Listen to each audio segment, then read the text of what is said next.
L'enveloppe est de couleur crème, du genre qui coûte plus cher la feuille que ce que la plupart des gens dépensent pour une carte d'anniversaire. Elle repose au centre de la table de la salle à manger de ma tante Priya.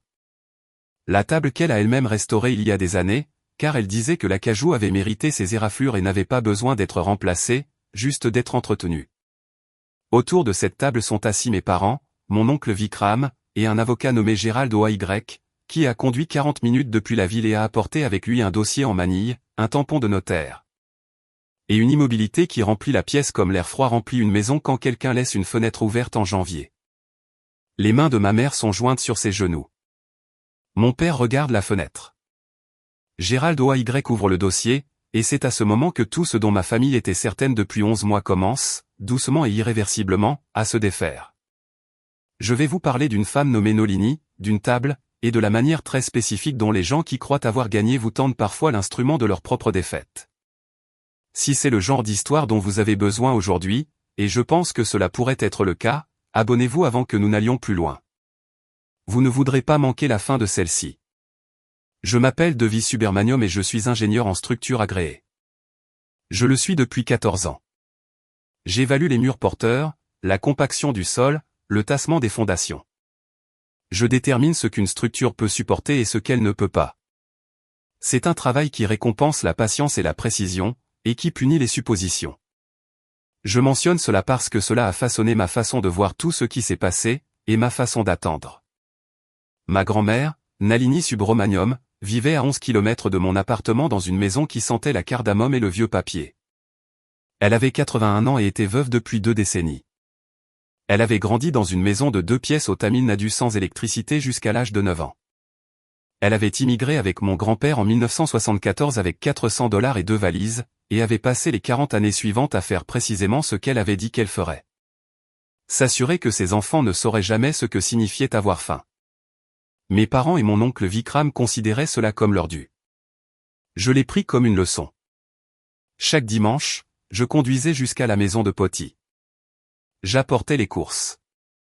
Je m'asseyais à la table de sa cuisine. De l'acajou foncé, marqué sur un bord là où elle avait une fois posé une poêle en fonte alors qu'elle préparait du raisin sec à partir de rien. Le bouillon fin et poivré dont elle disait que c'était la seule chose que sa propre mère lui avait apprise et qu'elle n'avait jamais améliorée. Nous mangions ensemble. Nous parlions. Elle me racontait le quartier en 1981, le jardin qu'elle avait eu avant que ses genoux ne rendent l'agenouillement impossible, les mauvaises blagues et le chant encore pire de mon grand-père. Mes parents rendaient visite à Diwali, parfois pour son anniversaire. Vikram appelait quand il avait besoin de quelque chose. Nolini m'a dit une fois, alors que nous faisions la vaisselle, ceux qui te prennent le plus sont toujours ceux qui sont les plus certains de le mériter. Je ne lui ai pas demandé d'expliquer. J'ai juste continué à essuyer la vaisselle. Quand Poti est tombé et s'est fracturé la hanche en octobre, c'est moi qui l'ai conduite à l'hôpital Merci Général et qui suis restée assise dans la salle d'attente pendant 6 heures. C'est moi qui ai parlé au docteur Chandra de l'opération, du protocole de récupération, de la probabilité d'une restauration complète de la mobilité. 62% a-t-il dit, pour une femme de son âge et de sa condition. Il l'a dit comme si c'était une consolation. Je l'ai noté dans mon carnet. 62%. Puis j'ai écrit, lui trouver le meilleur physiothérapeute dans un rayon de 15 km. Mes parents sont arrivés à l'hôpital le lendemain matin. La première question de ma mère ne portait pas sur l'opération. Elle portait sur la maison. Nous devrions discuter des arrangements, a-t-elle dit. Elle ne peut pas être seule. Elle ne le sera pas, ai-je répondu. Tu ne peux pas le faire toi-même. Tu as un travail.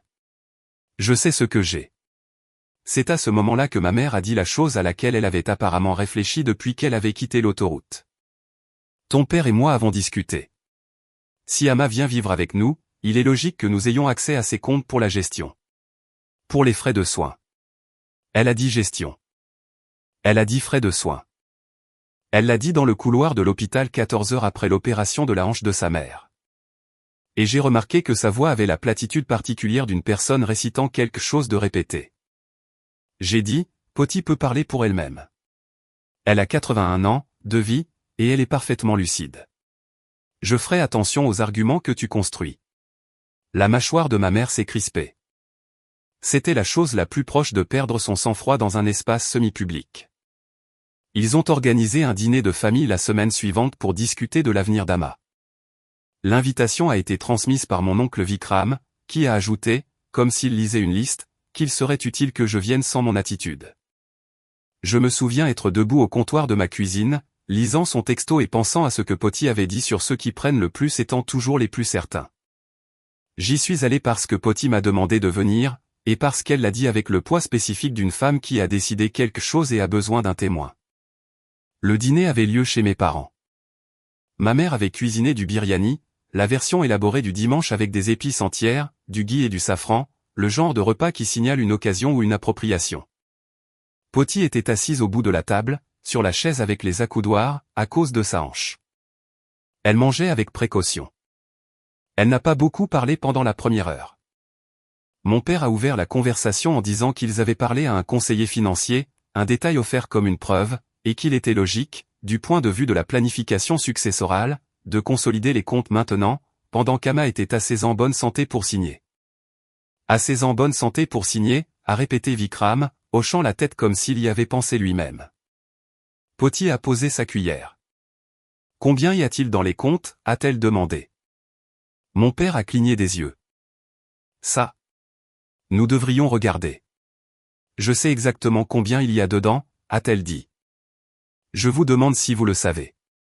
La pièce est restée silencieuse un instant. Mon cousin Anand, le plus jeune de Vikram, regardait la nappe. Ma mère a dit doucement, Ama, ce n'est pas une question d'argent. C'est pour s'assurer que tu es protégé. Par qui, a demandé Poti. Personne n'a répondu. J'ai dit, je voudrais que tout arrangement qui sera fait soit examiné par un avocat indépendant.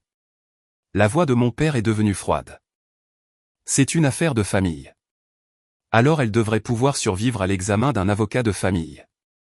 C'est à ce moment-là que mon père a dit, assez fort pour qu'Anand sursaute, que j'avais toujours rendu les choses difficiles, que je me croyais meilleur que tout le monde, que ma grand-mère avait été sa mère bien avant d'être ma cause. Et que si je ne pouvais pas participer de manière constructive, il préférerait que je ne participe pas du tout. Les mains de Poti se sont immobilisées sur la table. Elle m'a regardé, non pas avec détresse, mais avec confirmation. Je me suis levé. J'ai dit, Poti, je m'en vais.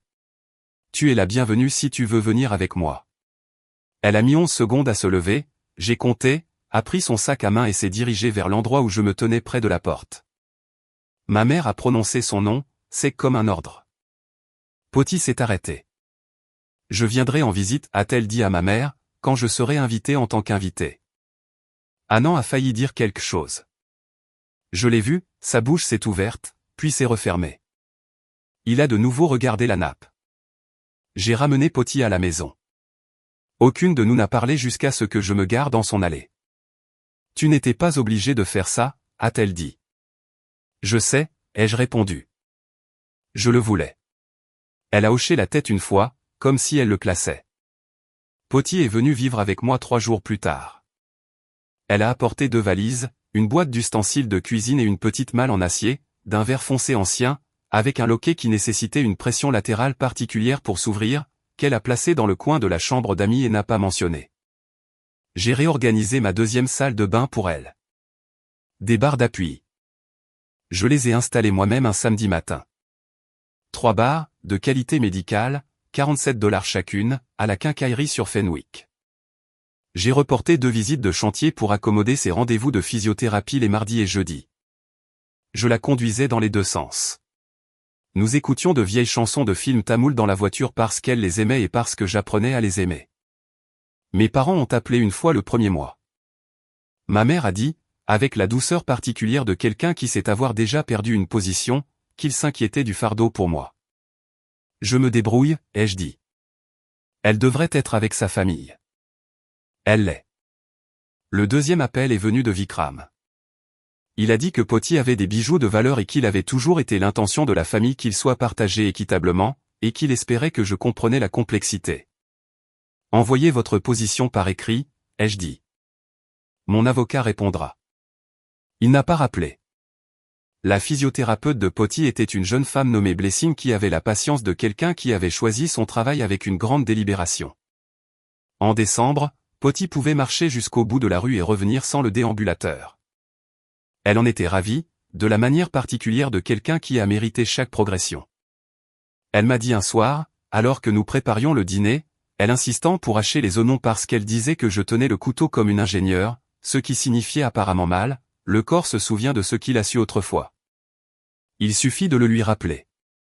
Sur le comptoir, à côté des oignons, se trouvait la malle en acier. Elle l'avait descendue ce matin-là sans explication. Le loquet avait une petite bosse dans son coin que je m'étais surprise à regarder chaque fois que je passais devant. S'il y a une partie de vous qui se demande si l'histoire de Potty se termine là où elle le voulait, abonnez-vous maintenant pour que le reste de l'histoire vous trouve quand elle sera prête. Nolini Subramaniam est décédée un mardi de mars dans son sommeil, 9 mois après être venue vivre avec moi. La cause était un accident vasculaire cérébral. Elle s'était couchée la nuit précédente après avoir mangé le raisin sec qu'elle avait fait elle-même, celui dont elle disait qu'elle ne l'avait jamais amélioré, et elle m'avait dit à la table de la cuisine, l'ancienne en acajou, que j'avais déménagé de sa maison après qu'elle me l'ait demandé parce qu'elle disait qu'elle devrait être là où la cuisine se faisait, qu'elle avait fait tout ce qu'elle avait l'intention de faire. Je ne savais pas alors ce qu'elle voulait dire. Je l'ai découvert 4 semaines plus tard quand Gérald Oy a appelé. Il était l'exécuteur de son testament. Elle l'avait engagé en 2019, 3 ans avant sa fracture de la hanche, 3 ans avant le dîner, 3 ans avant la première conversation de mes parents sur l'accès au compte. Et elle avait mis à jour le document 2 fois depuis. La dernière mise à jour était datée de septembre de l'année précédente, 6 semaines après qu'elle soit venue vivre avec moi. Gérald Oy a demandé si je pouvais faire en sorte que mes parents et mon oncle soient présents à une lecture. J'ai dit oui. Je l'ai fixé pour un samedi après-midi dans la maison de Potty, qui était toujours à son nom. J'ai placé la malle en acier sur la table en acajou au centre de la salle à manger. J'ai fait du thé et j'ai sorti des tasses parce qu'elle l'aurait voulu. Quand ils sont arrivés, mes parents et Vikram se sont assis sur les chaises d'un côté. Je me suis assise en face d'eux. Gérald Oy s'est assis en bout de table. Il a ouvert le dossier. La succession, a-t-il expliqué, comprenait la maison sur Lakeview Terrace, évaluée à $340 000, 3 comptes d'investissement totalisant $218 000 qui avaient été ouverts au seul nom de Nolini en 1998 et n'avaient jamais été des biens communs. Un compte d'épargne de $44 000 et un fonds de prévoyance de ses années de travail à l'entreprise de textile avant sa retraite, évalué à $31 000. Total, $633 000. Ma mère a dit, cela ne peut pas être juste. Gérald Oy a dit que c'était correct et documenté. Mon père a dit, assez fort pour que cela porte, ces comptes étaient censés être des comptes familiaux. Elle l'a dit. Elle l'a toujours dit. Elle a dit, a répondu Gérald sans aucune inflexion, que les comptes étaient pour la famille. Le testament spécifie la distribution. À Vikram, le fonds de prévoyance, $31 000 net. À mes parents, $40 000, détenus en fiducie pour des frais médicaux documentés. Le reste, $562 000. La maison et tout son contenu à devis Subramaniam, à une condition, que la table de salle à manger en acajou ne quitte jamais la famille. La voix de ma mère s'est brisée, non pas de chagrin, mais de quelque chose d'autre. Le son que fait une structure lorsqu'une hypothèse de charge s'effondre. Les mains de mon père se sont immobilisées. Vikram fixait la table. Son visage a fait cette chose que font les visages quand une personne comprend qu'elle n'est pas celle qu'elle croyait être. Ce moment, je veux être précise à ce sujet, je ne l'ai pas trouvé satisfaisant. Cela ressemblait à de la douleur. C'était de la douleur. Ce n'était pas un monstre. C'était un homme qui s'était raconté une histoire pendant 40 ans et venait de recevoir la révision. J'ai ouvert la malle en acier. À l'intérieur, des lettres, des documents, des photographies, et un seul papier plié sur le dessus. L'écriture de Nolini en tamoul, datée de novembre précédent. Gérald avait déjà lu et notarié une version traduite. Mais j'ai lu le tamoul à voix haute. Tout ce que j'ai, je l'ai gagné. Tout ce que j'ai donné était un cadeau, pas une obligation. Un cadeau donné librement ne devient pas une dette due aux enfants du donateur. Devier a compris cela. La table a toujours été la sienne. J'ai regardé mes parents. J'ai dit, elle m'a dit une fois que ceux qui prennent le plus sont toujours les plus certains de le mériter. Je pense que vous devriez savoir. Elle m'a dit cela dans cette maison, à cette table, en 1997. Elle y pensait déjà. Le mot mériter, le mot qu'ils utilisaient depuis 11 mois à propos des contes, des bijoux et des arrangements, le mot qui était maintenant devenu l'instrument de la lecture à laquelle ils venaient d'assister. La procédure légale a duré 4 mois. Gérald Oy a déposé le testament pour homologation. L'avocat de mes parents a contesté le plus récent amendement au testament, arguant d'une influence indue. Le tribunal a demandé des preuves. Il n'y en avait aucune, seulement la documentation des 2 mises à jour antérieures de Potty, toutes 2 antérieures à mon implication, et sa déclaration signée et attestée de pleine capacité de son médecin, datée du même mois que l'amendement. La contestation a été rejetée. Avant la décision, j'ai appelé mon père. Je lui ai dit que j'étais prête à discuter d'un règlement à l'amiable s'il était, ainsi que ma mère, disposée à rencontrer une partie neutre et à accepter certaines conditions. Il a dit qu'il ne se ferait pas sermonner par sa propre fille sur les souhaits de sa mère. Je l'ai remercié pour sa clarté et j'ai dit à Gérald Oy de poursuivre. Vikram a accepté son versement et n'a pas contesté. Nous ne nous sommes pas parlé depuis, mais Anand, son plus jeune, celui qui a failli dire quelque chose à ce dîner, m'a appelé 2 mois plus tard. Nous nous sommes rencontrés pour un café. Il m'a dit qu'il avait réfléchi à ce qui s'était passé. Il n'en a pas dit beaucoup plus.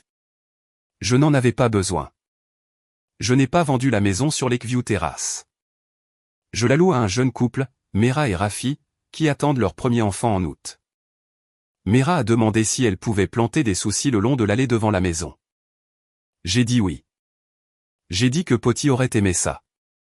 La table en acajou est maintenant dans ma cuisine.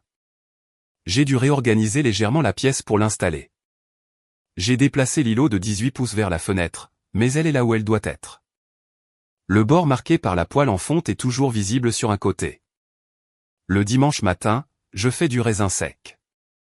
Je le prépare à partir de la recette que Potty gardait sur une fiche manuscrite. Et je ne suis toujours pas aussi doué qu'elle, mais j'apprends. La semaine dernière, l'odeur était juste pour la première fois. Elle m'a dit que la table devrait être là où la cuisine se fait. C'est là qu'elle est. La dignité tranquille ne s'annonce pas. Elle s'accumule, choix après choix, année après année, dans la fidélité ordinaire d'être présent. Parfois, elle laisse quelque chose derrière elle. Parfois, ce quelque chose change tout. S'il y a quelqu'un dans votre vie qui est discrètement négligé, appelez-le aujourd'hui. Pas un texto, un appel. Demandez si vous pouvez passer. Asseyez-vous à la table qu'il a, quelle qu'elle soit. Si cette histoire a signifié quelque chose pour vous, partagez-la avec quelqu'un qui en a besoin. Laissez un commentaire ci-dessous. Parlez-moi de quelqu'un qui a tenu ses promesses sans attendre de reconnaissance. Abonnez-vous pour que ces histoires vous trouvent. Cette histoire est entièrement fictive et destinée uniquement à des fins de divertissement et d'éducation.